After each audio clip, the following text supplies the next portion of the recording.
அந்தி சாயும் நேரம் உன் சந்திப்பொன்றின் பின்னே என்னை முந்திச் செல்லும் உந்தன் நினைவுகளின் சொந்தம் முழுதுமே நானாகிறேன்.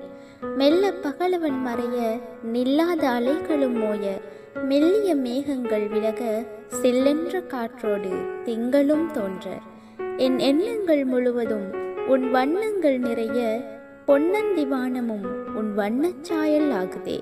விண்மீன்கள் நடுவே வெண்ணிலா போல என் கண்காணும் திசையெல்லாம் பெண்ணிடவே உன்னை காண்கிறேன். இருள் சூழும் இந்நேரம் உன் அருகில் நானும் என் அருகில் நீயுமாக உருமாறி இன்பம் தருகின்றன நம் நினைவுகள்.